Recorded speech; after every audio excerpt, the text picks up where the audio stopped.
Hello friends, welcome to our channel.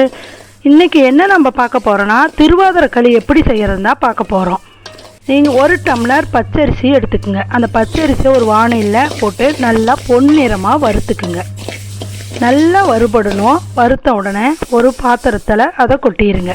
கொட்டிட்டு 2 spoon பாசிப்பருப்பு எடுத்துங்க. அதே மாதிரி பொன்னிறமாக வருங்க. வறுத்துட்டு அதையும் அந்த தட்டிலேயே கொட்டிடுங்க. கொட்டிட்டு பாருங்கள், பொன்னிறமாக இருக்கணும். நம்ம இதாக விட்றாதீங்க, பொன்னிறமாக இருக்கணும். பொன்னிறமாக வறுத்துட்டு அதே தட்டில் ஊற்றிடுங்க. 2 டம்ளர் தண்ணி ஊற்றி ஒரு கெட்டியான பாத்திரத்தை எடுத்துக்கங்க. 2 டம்ளர் தண்ணி ஊற்றி அதில் நம்ம அரிசி எதில் எடுத்தோமோ அதே டம்ளரில் 1 டம்ளர் வெல்லத்தை போட்டு நல்லா கரைச்சி விடுங்க. இது எதுக்குன்னா, வெல்லத்தில் ஏதோ கல்லுக்கு இருந்தால் அதை நம்ம வடிகட்டி எடுத்துக்கிறதுக்கோசரம் தான்.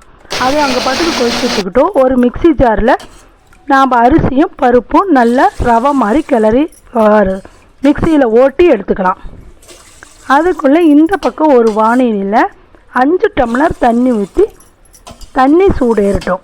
அந்த வெல்லத்தை வடிகட்டி அந்த வெல்லத்தண்ணியும் எடுத்து இதுலேயே ஊற்றிடுங்க. அதில் 1 ஸ்பூன் நெய் ஊற்றுங்க. நெய் விட்டு நல்லா கொதிக்கட்டும். நல்லா கொதித்த உடனே நாம் அரைச்சி வச்சுருக்கிற அரிசியும் பருப்பையும் அதிலேயே கொட்டி நல்லா கிளறுங்க.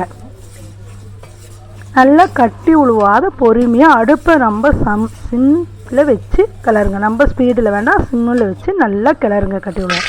இன்னொரு பாத்திரத்தில் வடைச்சட்டி வச்சு அதில் நெய் ஊற்றி முந்திரியை நல்லா வறுங்க பொன்னிறமாக.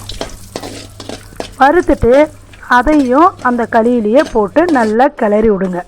நல்லா கட்டி விழுவாத தண்ணி சுண்டுற அளவுக்கு நல்லா கிளறி விட்டுட்டே இருக்கணும். அடுப்பு நல்லா ஸ்பீடியும் சிம்லேயே இருக்கணும்.